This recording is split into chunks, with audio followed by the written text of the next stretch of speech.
நமச்சிவாய. நம்மில் பலர் வாழ்க்கையில் செய்த தவறுகளை மறந்து விடுகின்றோம்.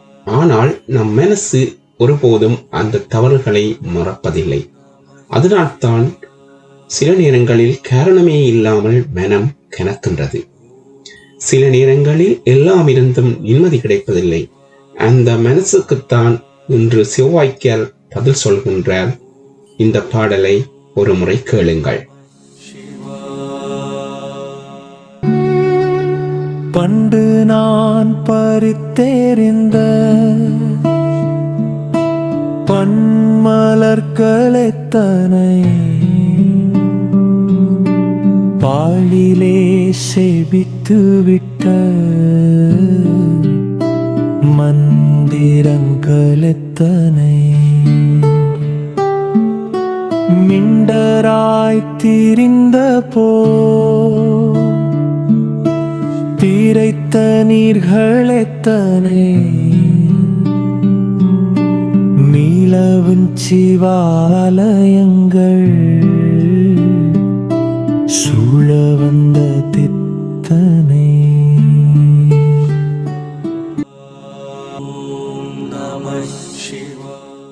பண்டு நான் பறித்தெறிந்த பன்மலர்கள் எத்தனை.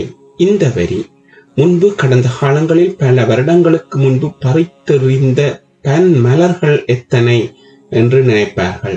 இங்கு பண்டு என்பது கடந்த காலங்களில் நாங்கள் அதை மரத்திலிருந்து பறித்தே எத்தனையோ மலர்களை பற்றி கூறுகின்றது என்று நினைப்பார்கள். ஆனால் உண்மையில் இங்கு இது பூவை பற்றி தெரியவில்லை.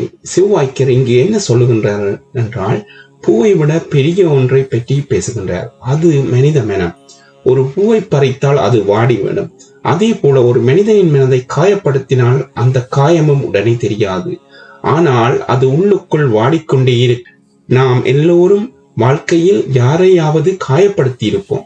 சில நேரங்களில் கோபத்தில் பேசிய வார்த்தைகளால், சில நேரங்களில் அலட்சியமாக நடந்து கொண்ட ஒரு செயலால், சில நேரங்களில் நேரம் ஒதுக்காமல் விடப்பட்டதால் நம்மிடம் ஒரு சாதாரண நிகழ்வு, ஆனால் அடுத்தவருக்கு அது வாழ்நாள் முழுவதும் மறக்க முடியாத நினைவாக இருக்கும். அது உண்மைதான். நாம் ஒருவரை பார்த்து ஏதாவது ஒரு வார்த்தையை சொல்லிவிட்டோமானால் நாங்கள் அதை சொல்லிவிட்டு சென்று விடுவோம். ஆனால் அந்த வார்த்தையை கேட்டவர் என்ன செய்கின்றார் என்றால், அதை நினைத்து நினைத்து நினைத்து மனம் வாடிக்கொண்டே இருக்கின்றார். அதனால்தான் செவ்வாய்க்கர் இங்கு சொல்லுகின்றார், எத்தனை பூக்களை பறித்தாய் என்று கேட்கவில்லை, உன்னால் எத்தனை மனங்கள் வாடின என்றுதான் நம்மை சிந்திக்க வைக்கின்றார்.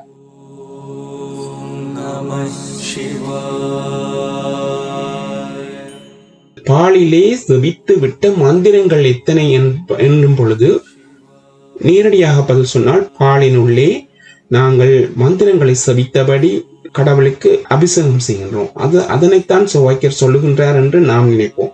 ஆனால் உண்மையில் இங்கு செவ்வாய்க்கர் என்ன சொல்லுகின்றார் என்றால், இங்கு வேறு ஒரு மந்திரத்தை பற்றி பேசுகின்றார். நாம் தினமும் பேசும் வார்த்தைகளை பற்றி சொல்லுகின்றார்.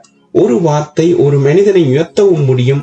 அதே ஒரு வார்த்தை ஒரு மனிதனை உடைக்கவும் முடியும்.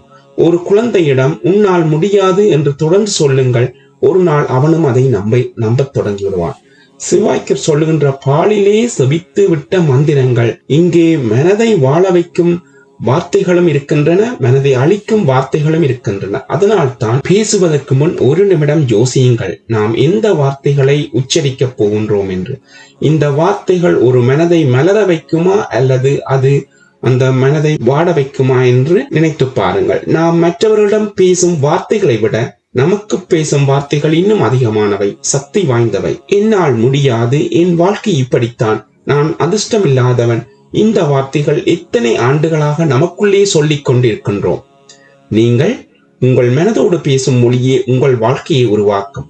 அதனால்தான் செவ்வாய்க்கர் நம்மை நிறுத்தி ஒரு நிமிடம் நம் வார்த்தைகளை கவனிக்கச் சொல்லுகின்றார். கெட்ட வார்த்தை முதலில் அடுத்தவரை காயப்படுத்தாது, அதை பேசிய நம் மனதைத்தான் முதல் காயப்படுத்தும். நல்ல வார்த்தைகள் முதலில் அடுத்தவரை மாற்றாது, அதை பேசிய உங்களைத்தான் அமைதிப்படுத்தும்.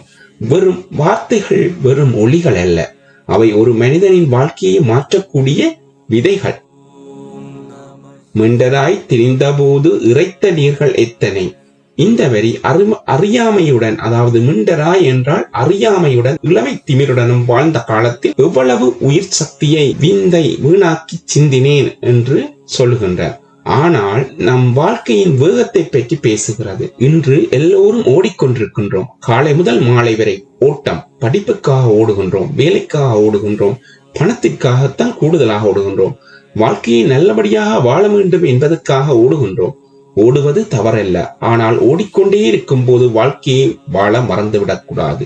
ஒரு நாள் கண்ணாடி முன்னால் இருந்து நான் சந்தோஷமாக இருக்கின்றேனா என்று நம்மை நாம் கேட்பதுண்டா? நம்மில் பலருக்கு அதற்கு பதில் தெரியாது, அல்லது எங்களுக்கு அதற்கு நேரமே கிடையாது. ஏனென்றால் நாம் வாழ்க்கையை வாழவில்லை, நாம் வாழ்க்கையை துரத்தி கொண்டிருக்கின்றோம். சிவவாக்கியர் அதனைத்தான் இந்த ஒரு வரியில் நினைவூட்டுகிறார். நேரம் மிகப்பெரிய செல்வம். பணம் இழந்தால் மீண்டும் சம்பாதிக்கலாம், ஆனால் உங்களுக்கான அந்த நேரத்தை யாராலும் திருப்பித் தர இயலாது. அதனால் தான் இன்றிலிருந்து உங்கள் வாழ்க்கையை, உங்கள் உண்மையான மகிழ்ச்சியை தரும் மனிதர்களுக்காக சிறிது நேரம் ஒதுக்குங்கள். உங்கள் மனதுக்காக சிறிது நேரம் ஒதுக்குங்கள். இறைவனை நினைப்பதற்காக ஒரு நிமிடம் ஒதுக்குங்கள். ஏனென்றால் வாழ்க்கை நீளமாக இருப்பது முக்கியமல்ல, விழிப்புடன் வாழ்வதுதான் முக்கியம். நீளவும் சிவாலயங்கள் சூழ வந்தது எத்தனை. ஆனால் சிவவாக்கியர் கோவிலுக்கு போங்கள், மனம் விரும்பும் அளவுக்கு போங்கள், பூ கொண்டு போங்கள், பிரார்த்தனை செய்யுங்கள் என்று எல்லாம் சொல்லுகின்றார். ஆனால் ஒவ்வொரு முறை கோயிலுக்கு செல்லும் பொழுதும் ஒரு கேள்வியை மட்டும் உங்களுக்கு கேளுங்கள். இந்த முறை நான் என்ன மாற்றிக்கொண்டு வீட்டுக்கு திரும்பி போகின்றேன்? ஒரு கோபத்தை விட முடியுமா அந்த கோயிலில்? ஒரு அகந்தையை விட முடியுமா அந்த கோயிலில்? ஒரு கெட்ட பழக்கத்தை விட முடியுமா அந்த கோயிலில்? ஒரு மனிதனை மன்னிக்க முடியுமா அந்த கோயிலில்? அப்படி மாறாமல் வெறும் கால்களால் கோவிலை சுற்றி வந்தால் அது ஒரு பயணம், அது ஒரு ட்ரிப். ஆனால் மனதை மாற்றிக்கொண்டு திரும்பி வந்தால் அதுதான் வழிபாடு. இறைவன் நாம் எத்தனை கோயிலுக்கு சென்றோம் என்று எண்ணுவதில்லை, நாம் எத்தனை மனிதர்களுக்கு அன்பாக இருந்தோம் என்பதை பார்க்கின்றார். எத்தனை முறை உண்மையாக மன்னித்தோம் என்பதை பார்க்கின்றார். எத்தனை முறை தவறை உணர்ந்து திருந்தினோம் என்பதை பார்க்கின்றார். அதனால் தான் சிவவாக்கியர் இந்த பாடலின் முடிவில் நம்மை கோவிலுக்கு வழியே அழைத்துச் செல்கின்றார். ஏனென்றால் உண்மையான சிவாலயம் கல்லால் கட்டப்பட்ட இடமல்ல, அன்பால் கட்டப்பட்ட மனங்களே. இன்று இந்த பாடலை மீண்டும் ஒரு முறை நினைத்து பாருங்கள். பண்டு நான் பறித்தெடுத்த பெண்மலர்கள் எத்தனை, நான் யாரை காயப்படுத்தினேன்? பாலிலே செபித்துவிட்ட மந்திரங்கள் எத்தனை, நான் என்ன வார்த்தைகளை விதைத்தேன் எனக்குள்?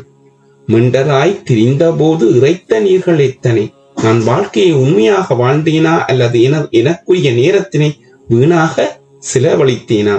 மீளவும் சிவாலயங்கள் சூழ வந்தது எத்தனை, நான் கோயில்களை சும்மா சுற்றி வந்தேனா? கோயிலுக்கு சென்று என்னை மாற்றிக்கொண்டேனா அல்லது எனக்கான அமைதியை அதிலிருந்து பெற்றேனா? இந்த 4 கேள்விகளுக்கும் உங்கள் மனம் நேர்மையான பதில் சொன்னால் சிவவாக்கியர் சொல்ல வந்த உண்மை உங்களுக்கு புரிந்துவிட்டது. ஓம் நமச்சிவாய. இந்த சிவவாக்கியரின் பாடல் உங்களுக்கு பிடித்திருந்தால் லைக் பண்ணுங்க, கமெண்ட் பண்ணுங்க. இன்னும் ஒரு சிவவாக்கியரின் பாடலுடன் சந்திப்போம். நன்றி, வணக்கம். Shiva.